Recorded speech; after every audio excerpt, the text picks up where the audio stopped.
Okay, so I have my notes here. I'm ready to film a little video for you guys on kind of EV basics and charging and kind of the broad strokes. I'll try and be relatively quick here.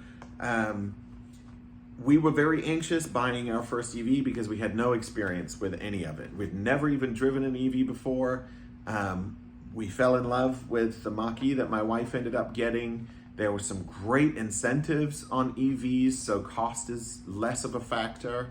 Um, if you're looking at a new car at the moment anyway, there are many EVs that are at least comparable to internal combustion vehicles, or they're close. So sometimes I think there are some cases where it is cheaper, even initial purchase is cheaper to get an EV than it is an internal combustion vehicle. And I have some examples in a little bit. But over 8 months of ownership and experiencing 3 EVs and operating a family entirely on an EV fleet, having replaced all of our gas vehicles now, I can tell you charging, it all happens at home. For 90% of people, charging happens almost universally at home. You have a 240 volt outlet in your garage or your carport or your driveway. You can get somebody to install it for you. It'll cost $200-300 in parts and maybe another $300 to $500 in labor generally. There are horror stories out there of, oh, it costs so much money. I did 2 outlets myself.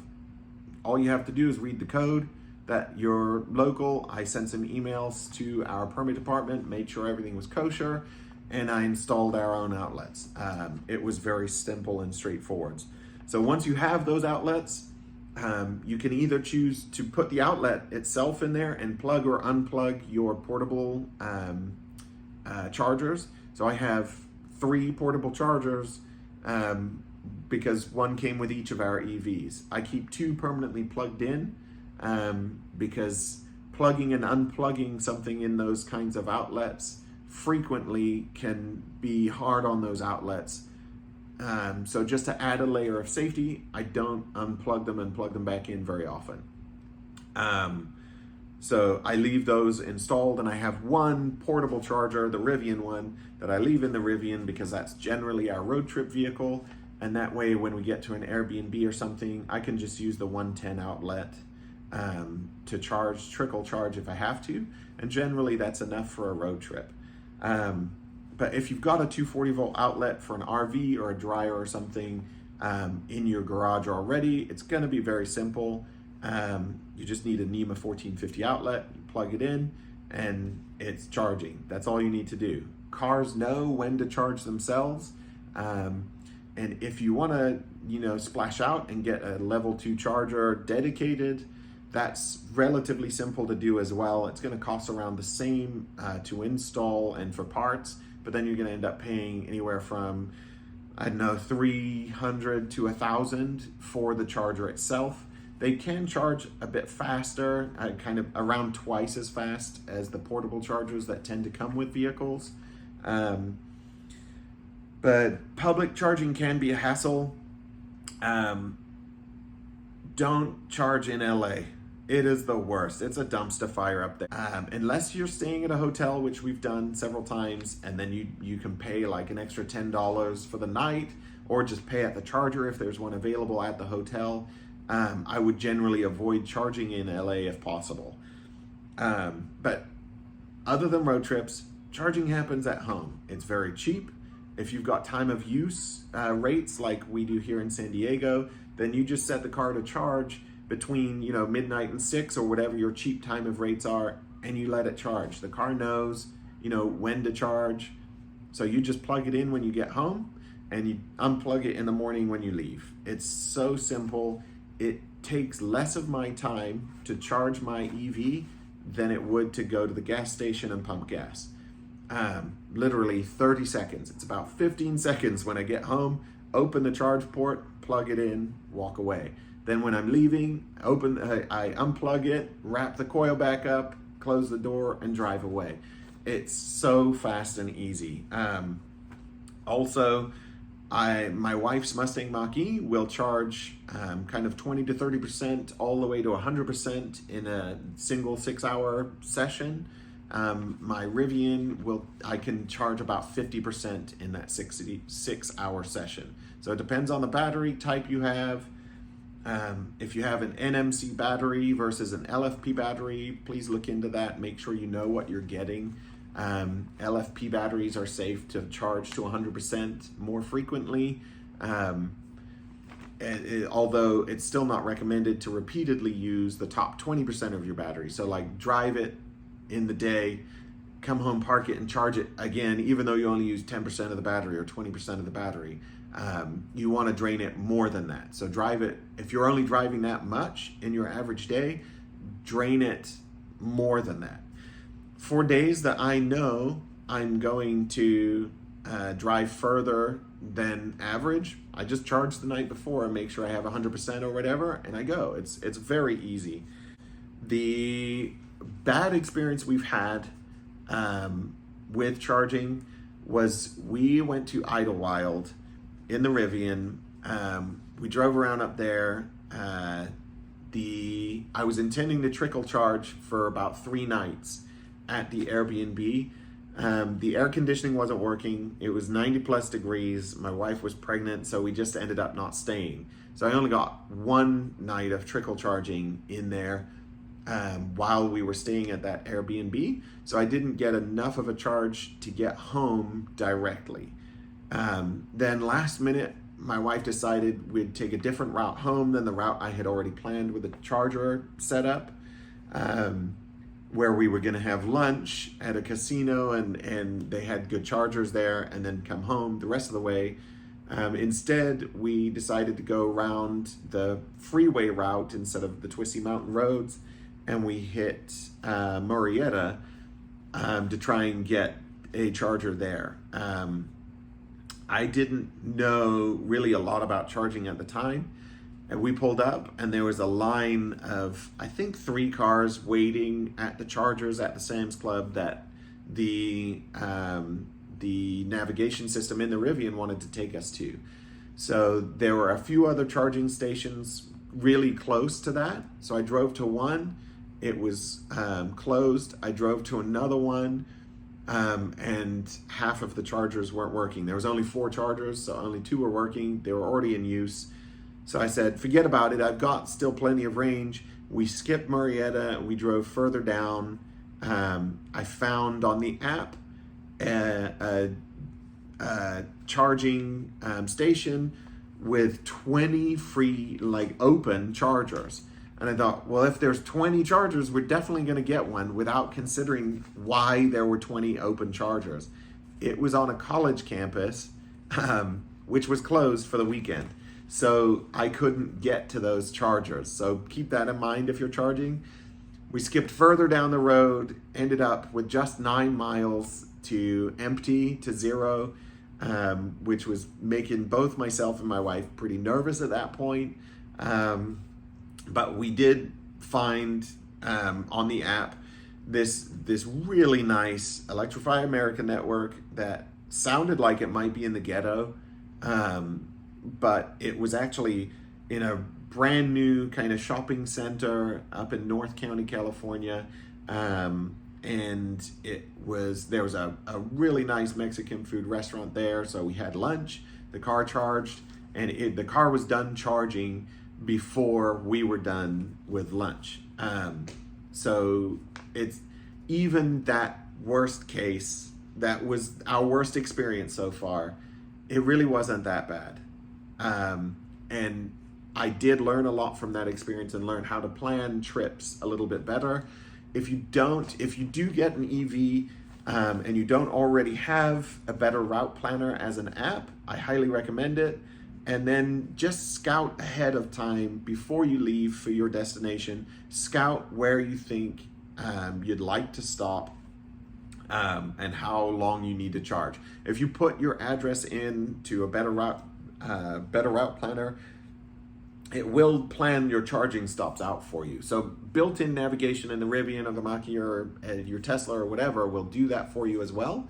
But I would check where it's going to have you stop, and just make sure it's where you want to be, or maybe if you want to adjust a stop and stop somewhere a little bit nicer, or something like that.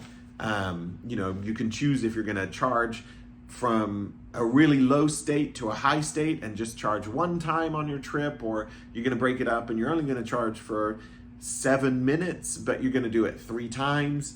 So just play around with it. You'll learn. There are enough chargers, with the exception of LA, there are enough chargers everywhere that you don't have to worry. You're going to find another charger.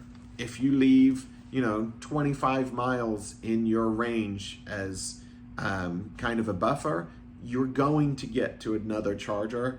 You're going to be able to charge. So it's a bit of a learning curve, but I did figure it out. Okay, there. I hope you can see me a little bit better now. So that was charging. The long and the short of charging is it all happens at home.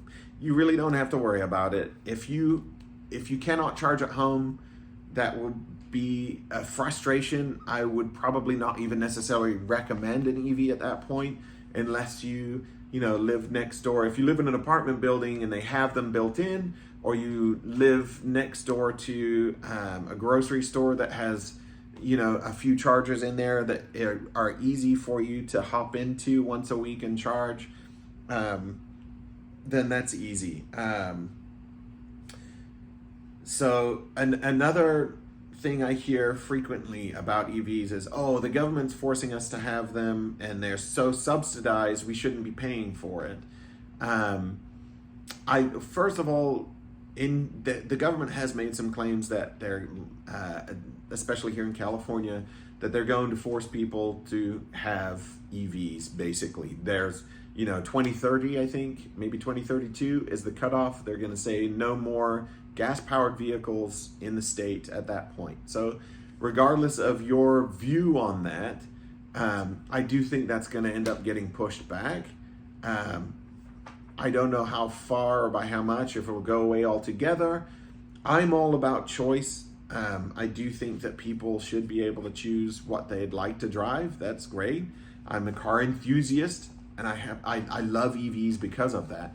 As an ex-mechanic, motors these days are really complicated, and transmissions especially now. So I like EVs for the simplicity. Yes, they're being subsidized, but so is oil and gas. So if you think, oh, well, I'm paying for their EVs, well, not really. You're probably paying more for your gas as an individual person in the US. There's probably significantly more subsidies going to oil companies than there are to, electric vehicle companies or electric vehicle purchasers. The benefit of subsidies at the moment as well is that if you go and buy an EV, you get the subsidy. It comes to you. It's not directly to the EV companies, and the consumers never see the savings. You see them. Like if you go and buy a brand new EV, many of them qualify for the $7,500 federal incentive, and dealers can now take that off of your immediate purchase. Same with used EVs. Of course, there's fine print on both of these, but if you buy a used EV, you can qualify for $4,000 off of the cost. Depends on the purchase price and all of that, but look into it, and they're great benefits. So I don't think oil and gas should be subsidized. I do think it's valuable for EVs to be subsidized, as they're very early right now. I don't think they'll need to be subsidized for very long, because the technology and the manufacturing process and the development has really taken off in a big way. So currently, as things stand today, the reality is if you want a gas car or hydrogen or electric or diesel, you can. No one's stopping you from doing those. That's a good thing currently. I do have a commercial driver's license, and I've kept it valid despite not using it for a long time. But people say, oh, well, I want to be able to row my own gears. I want to drive stick. I've driven stick. I've driven every type of stick. Big rigs with 21 speeds, 13 speeds, 10 speeds, 18 speeds. Standard cars with 5 or 6 speed manual transmissions. That's fine for, a young person that's like looking to rip around town in a small economy car and kind of get the most out of a low-powered economy car or something. Or if you're taking a Corvette to the track, that's awesome. As a daily driver, that's not what I want, and the proof is that's not what drivers in the US want either. It's not really what drivers anywhere want. Even in Europe, automatics were becoming more and more and more common before EVs, because automatics were getting better and better and better. So in many cases, automatic transmissions were more efficient and faster than manual transmissions.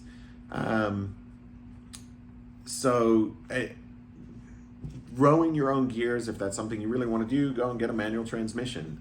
For me, as somebody with lots of experience driving lots of manual transmissions, I didn't like it. That said, I got really frustrated with automatic transmissions shifting at weird times, or just not doing what I expected them to. I lived in Minnesota for a long time, and you go out and fire up your automatic powered car, and in the wintertime, and you put it in gear, oh my goodness, the words slush box suddenly make a lot more sense, because it feels like your transmission is like suddenly a slushy. It is ridiculous. It slows everything down so much. And then hot days too can change how your transmission's shifting. I prefer being in control, like having a manual option, at least a tow haul mode, where I could select gears if I was in an automatic, but I also didn't want to shift my own gears. So having an EV, there are no gears to shift. You put it in drive and you go, you put it in reverse and you go. That's it. It goes 2 directions. There's no 10-speed automatic transmission. There's no clutch to operate. It's never going to change a gear at the wrong time, or it's not screaming. You're not listening to a screaming engine going up a mountain road. It's just better. Mountains and elevation are another thing that EVs really do well with, because internal combustion engines need air. They need oxygen to burn. So when you're getting higher and higher, you have less and less oxygen in the air. They work less and less efficiently. Even diesels do it less, turbos do it less, but they do all experience that because oxygen is a factor in their combustion system. EVs don't do that. So whatever power or efficiency you're getting at the bottom of the hill is the same at the top of the hill. And then going down mountain ranges, you actually can add range to your drive in an EV, because it's with regenerative braking, it's charging the battery the whole way down the mountain. That's really cool. I've driven just about everything with a manual transmission. I've driven every type of manual transmission, including, it was a 1902 car in a museum. I don't remember what the car was, but it was at the museum as this incredible piece that had a manual transmission with a wooden clutch. And then, like I said, all the way through to modern 5-speed, 6-speed manual transmissions and commercial trucks. I don't want to feel the clutch bite point in the school pickup line, or McDonald's, or sitting in bumper to bumper traffic, or driving, from here to LA and hitting that LA traffic. I don't want to drive that.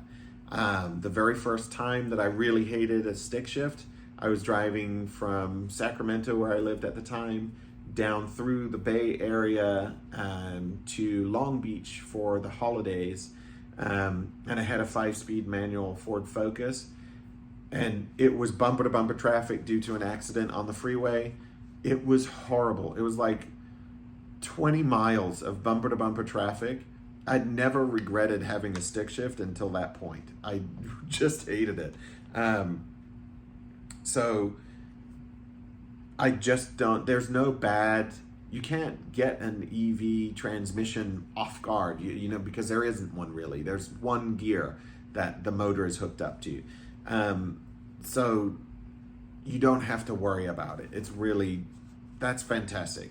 As a dad, as a normal person, I just wanted to drive. I just want to go 90% of the time, which is why the fun of an EV blasting off really fast also actually isn't a big factor for me. It's fun, don't get me wrong, but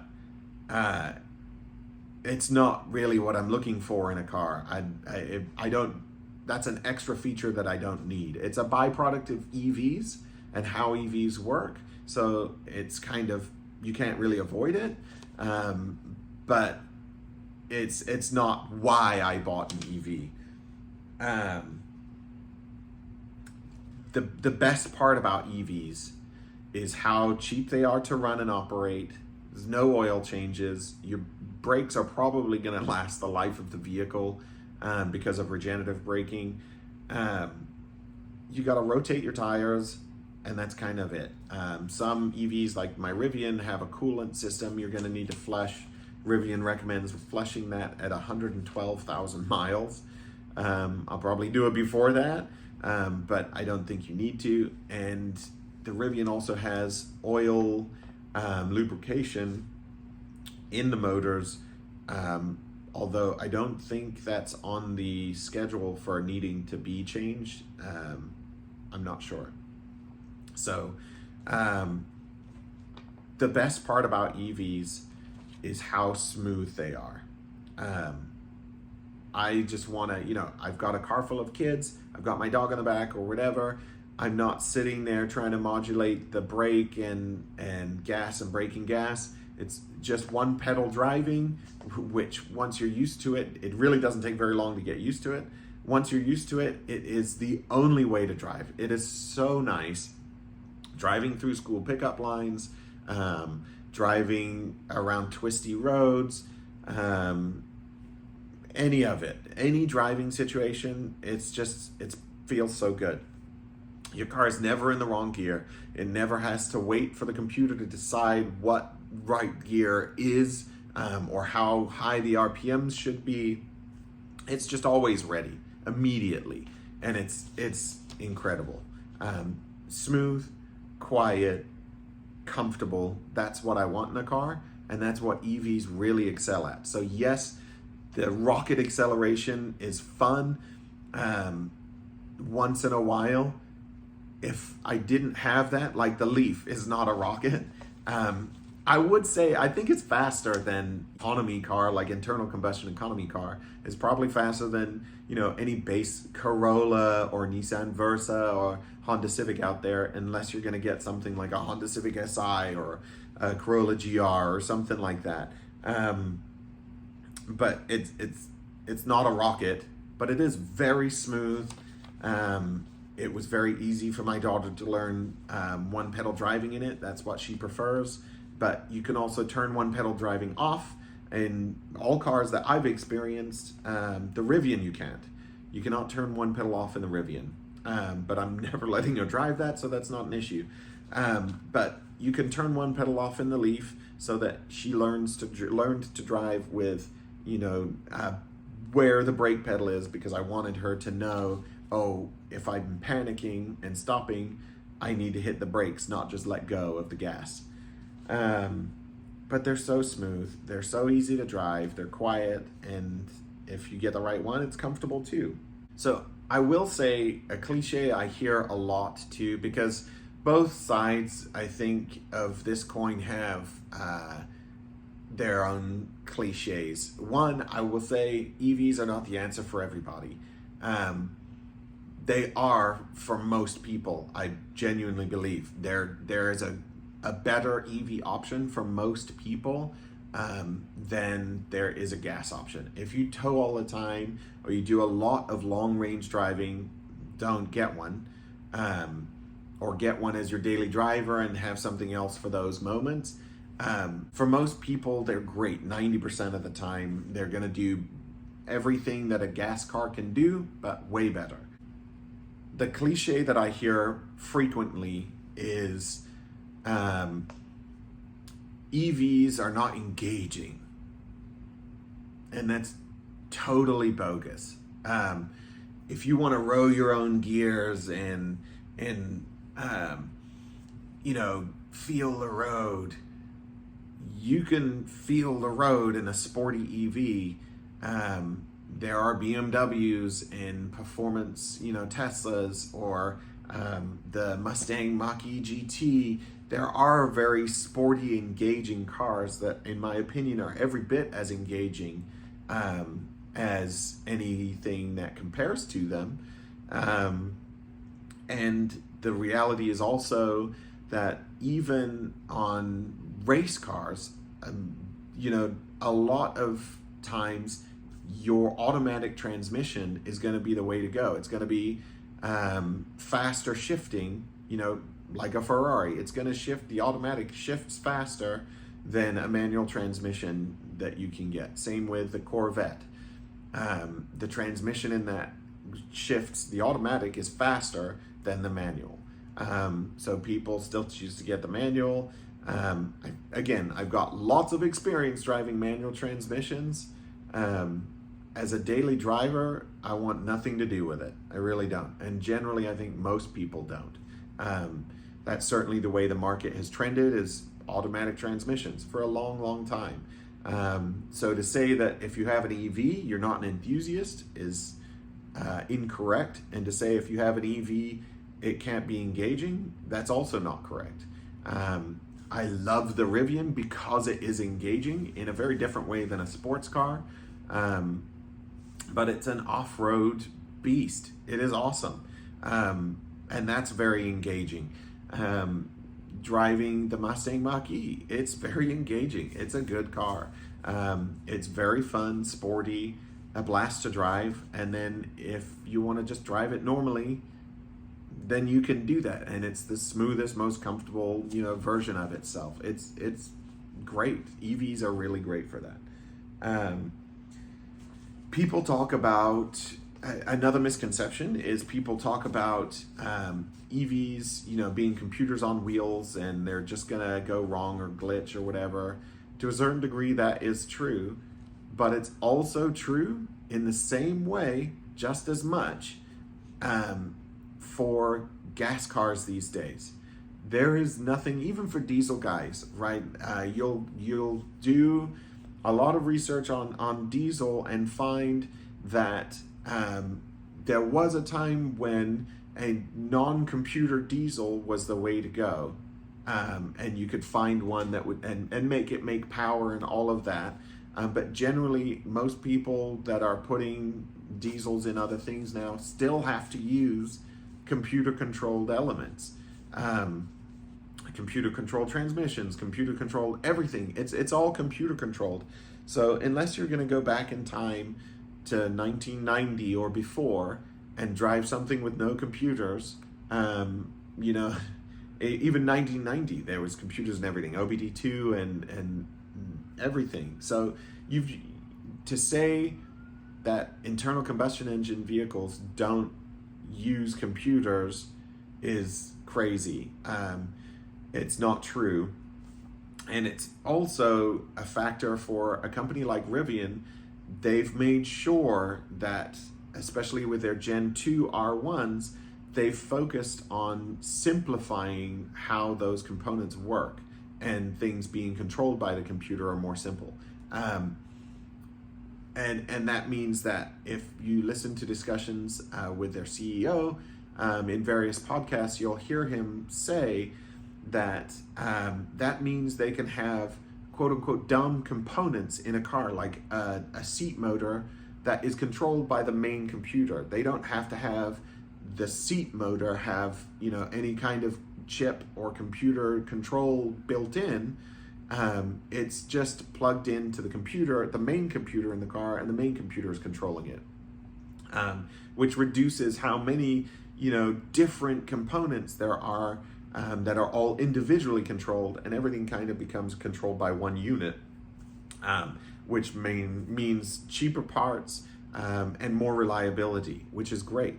So EVs do have glitches, just like even my 2017 Ford Explorer. You'd put that thing in reverse and sometimes the backup cam just wouldn't show up for a while or at all. Or you'd be trying to use CarPlay and it's not working anymore because the infotainment system's down for indefinitely. You know, sometimes it was just a couple minutes. Sometimes I would need to pull over, turn the car off, open the door, shut it, and restart the car in order for a certain component to come back. And that's just the way cars are in general these days. There's no avoiding that. So whether you get an EV or not, you are going to have a very software-focused vehicle these days, and there's no avoiding it. So I don't think that EVs are more prone to glitches than internal combustion vehicles. That's certainly not been my own experience. If anything, like I said, with Rivian's system that brings the brain, as it were, to sort of central component or central computers, and reduces the amount of computers, I think there are less problems with a system like that, as well as the fact that they can be controlled or updated over the air in very significant ways, which is really cool. It's one of the best parts of having an EV. So EV price. To use the Rivian as an example, because I have direct experience with that, if you're looking at a Rivian or a family SUV, let's say, you want 3 rows, you want some off-road capability. I used to really love the Land Rover LR3s.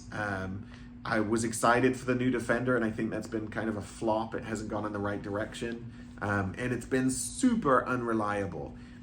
So you're looking at Tahoe Z71s, Land Rovers, the Lexus GX, 4Runners, that kind of stuff. First of all, none of those are cheap anymore.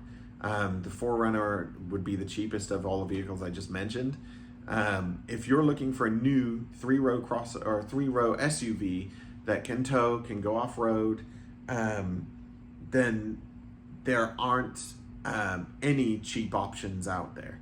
The 4Runner is tiny inside, so it doesn't directly compare. But as I said in my other videos, you can compare this. It has the Rivian against other 3-row SUVs that are off-road capable, family haulers, and there are compromises all over the place. Your fuel efficiency is awful, so it's not a good daily driver, or you feel guilty because you're burning, you know, your own oil refinery down to the ground every time you drive to school and back to drop your kids off, or to work, or wherever you're going. So with an EV, you're not worrying so much about that.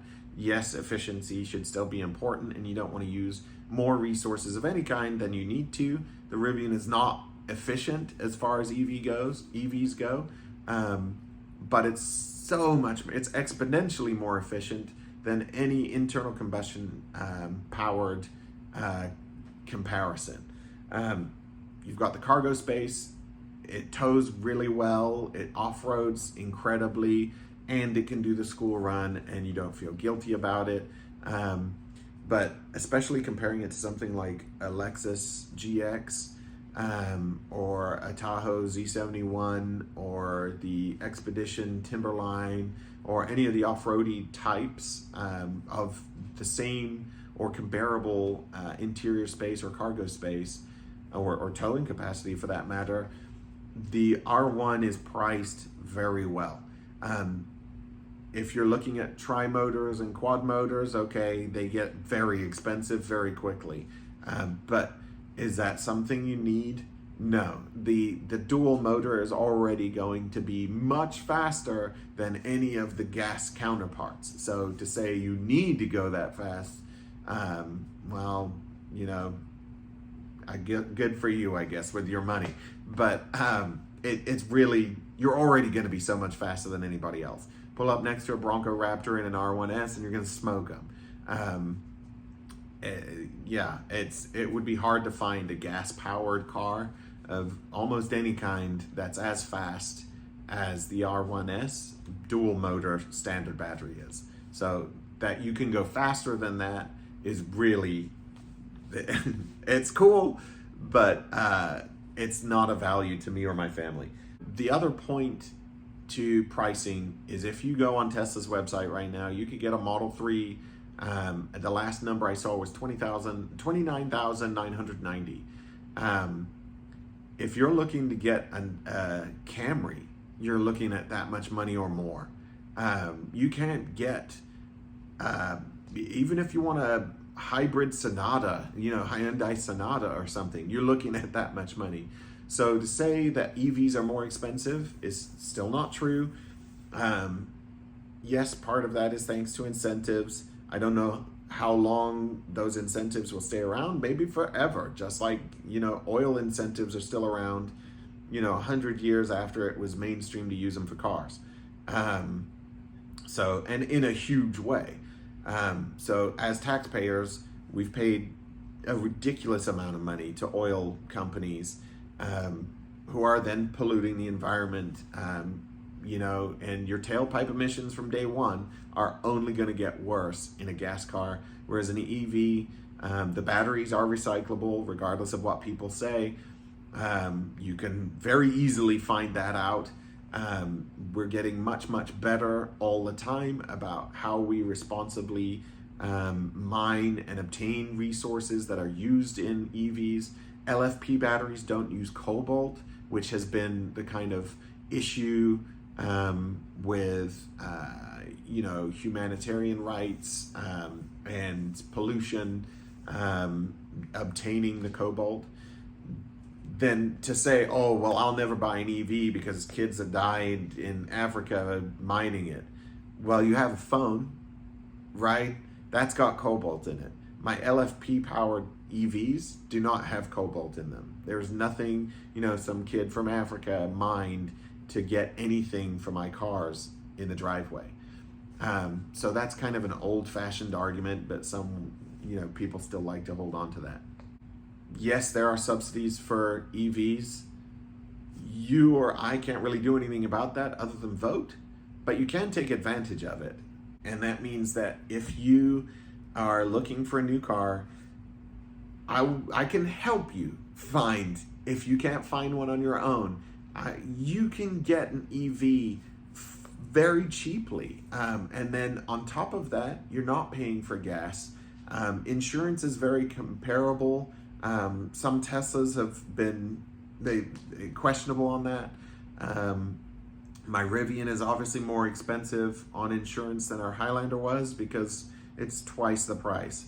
You know, my brother's 2008 Range Rover is a lot more expensive on insurance than his Kia Soul. So that's just how it goes. Your age is a factor. Your address is a factor. The vehicle you're driving is a factor. So insurance isn't significantly different either. Adding my wife's Mach-E, I don't think our insurance rates actually went up at all. Adding my daughter, our insurance rates went up, and adding the Rivian, our insurance rates went up. So the cost of an EV, most people are going to end up having a cheaper experience owning an EV if you own it for 5+ years or so than you are of anything else. And even if you're not going to own it for 5 years, if you're going to own it for 1 year and you're not paying any gas, that's really a huge benefit. Especially somewhere like California, you know, you can go and lease. I've seen insane deals on Nissan Leafs, which aren't the best EVs out there. they're fine. They're great. I think they're really good little cars for what they are. But you have to keep in mind, it is sort of an economy car version of an EV. You can't go get in a base model Toyota Corolla and think it's going to hold up to a BMW 750 or, you know, any other fancy car. So there's a huge option, a huge array of options from manufacturers. We're finally getting the ID Buzz van. I think it's a bit out of date already and it hasn't even arrived yet, but we're finally getting it supposedly. The Kia EV9 is a great option that's lower on the entry point, you know, the price point than Rivian's. I think the Rivian compares well to its gas counterparts. And again, cheaper. I'm not paying for diesel or gas to fill it all the time. Even if I go to a DC fast charger, I'm going to spend like $30 to fill it, you know, to fill it up, to charge it. Try taking a diesel Tahoe down to the gas station and filling your diesel Tahoe up for $30, or your gas version, or if you have the 6.2 liter V8, no way. $30 of gas isn't getting you very far. So I genuinely, EVs are at the point now where they compare and in some cases are even cheaper. If you go and get a Mercedes EQS or a Lucid Air or some other fancy, a quad motor R1S, then sure, it's going to be more expensive. But in general, I truly believe in most cases you can get an EV as cheap or cheaper than a gas counterpart. So if you want to go for an EV and you're looking at new cars, those are great options. If you're looking at used cars, you can get used Nissan Leafs for cheaper than many gas counterparts. You can get Teslas for less than 25, in some cases less than 20,000, that are still very drivable and usable. So even if they have 80% battery capacity left because they've degraded, you know, because it's 15 years old, at 160 miles of range is probably still more than enough for most people. So it depends what you want to spend your money on. And again, I support your choice, but whatever choice you make, I always think you should be educated about it and saying, approaching EVs or your car buying experience and saying that EVs are not cheap would be doing yourself a disservice, because you're throwing out the window any options that are available. Again, if you buy a used Leaf right now, you can get $4,000 off if you meet that criteria. Look into it. And even if you can't, you can pick up a used Leaf under $5,000 all day long, pretty much anywhere. And okay, maybe it only has 30 miles range, but if you're looking for a cheap car, say for your kid or something, that might be a great option.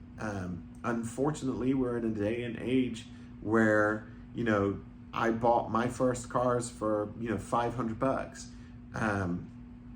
That's not a thing anymore. Even $2,000 may not get you a running driving car. So to get a running driving vehicle, even if it's only 30 miles range, again, if it's for your kid to drive to school and back, and you're doing your charging at home, or it's for you to get to the office and back, and you just want transportation that's reliable and fuss-free, an EV is a better option in many cases than, you know, buying a gas vehicle.